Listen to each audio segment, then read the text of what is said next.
हज़रत आदम अलैहिस्सलाम सबसे पहले इंसान हैं जिनको अल्लाह ताला ने दुनिया में भेजा, और सबसे पहले नबी आप हैं। आप ही की औलाद सारी दुनिया में फैली। आपका जिक्र कुरान पाक में 19 बार आया है।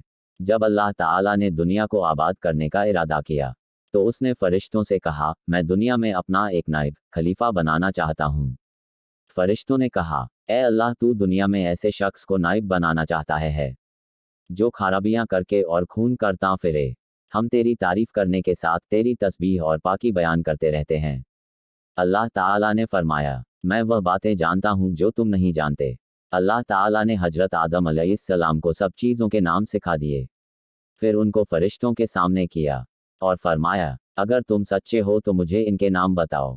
उन्होंने कहा कि तू पाक है, जितना इल्म तूने हमको बख्शा है इसके सिवा हमको कुछ नहीं मालूम। फिर अल्लाह ताला ने फरिश्तों को हुक्म दिया कि तुम आदम अलैहिस्सलाम को सजदा करो, तो उन सबों ने सजदा किया, मगर शैतान ने सजदा नहीं किया। अल्लाह ताला ने शैतान को मरदूद कहकर जन्नत से निकाल दिया। अल्लाह ताला ने हज़रत आदम अलैहिस्सलाम से कहा कि तुम और तुम्हारी बीवी जन्नत में रहो और जहाँ से चाहो खाओ पियो, मगर एक खास दरख्त के मुतल्लिक हज़रत आदम अलैहिस्सलाम को मना कर दिया कि उसके करीब भी न जाना। इस तरह हज़रत आदम अलैहिस्सलाम और उनकी बीबी हव्वा जन्नत में रहने लगे। शैतान जो पहले ही हज़रत आदम अलैहिस्सलाम से नाराज़, यानी कि उनकी वजह से वह अल्लाह ताला के दरबार से निकला गया और खुदा ताला की लानत उस पर हुई, तो उसने कसम खाई थी कि मैं हज़रत आदम और उनकी औलाद को क़यामत तक बहकाता रहूँगा कि अल्लाह ताला का कहना ना माने और खूब बुराइयां फैलाए। वह हज़रत आदम और उनकी बीवी हज़रत हव्वा अलैहिस्सलाम को बराबर बहकाता रहा कि उस दरख्त का फल तुम ज़रूर खाओ, उसके खाने से तुम फरिश्ता बन जाओगे, जन्नत में से कभी ना निकलोगे।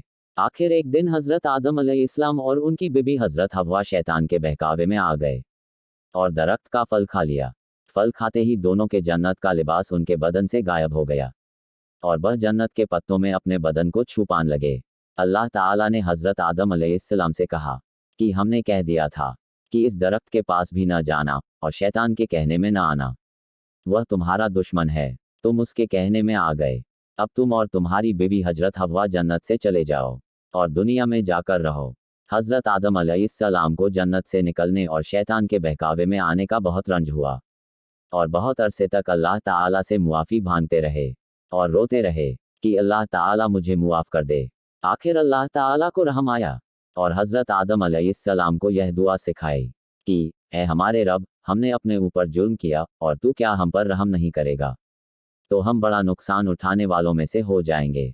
तो हज़रत आदम अलैहिस्सलाम ने बहुत रो रो कर यह दुआ मांगी और अल्लाह ताला तो बहुत रहम करने वाला है। हज़रत आदम अलैहिस्सलाम को अल्लाह ताला ने मुआफ़ कर दिया और फिर कहा कि तुम और तुम्हारी औलाद दुनिया में रहो और यह बात याद रखो कि जब मेरी तरफ से कोई नबी अलैहिस्सलाम मेरी हिदायत लेकर तुम्हारे पास आए तो तुम उसका कहना मानना। जो लोग मेरे नबियों की बात को नहीं मानेंगे और हमारी आयतों को झुठलाएंगे, वह दोजख में जाएंगे और हमेशा उसी में रहेंगे। इनके बाद हज़रत आदम अलैहिस्सलाम और हज़रत हव्वा अलैहिस्सलाम दुनिया में रहने लगे, खूब जी लगाकर अल्लाह की इबादत करते। उनकी बहुत औलाद हुई और दुनिया में सब जगह आबाद होती रही। हज़रत आदम अलैहिस्सलाम अपनी औलाद को यही बात बताते रहे कि तुम कभी शैतान के बहकावे में न आना, वह हमारा खुला दुश्मन है और हमको बुरी काम करने के लिए बहकाता रहता है। हमेशा अल्लाह की इबादत करना, सच बोलना, किसी पर जुल्म न करना, एक दूसरे के नेक कामों में मदद करते रहना। आखिरकार हज़रत आदम अलैहिस्सलाम 900 साल जिंदा रहकर वफात पा गए।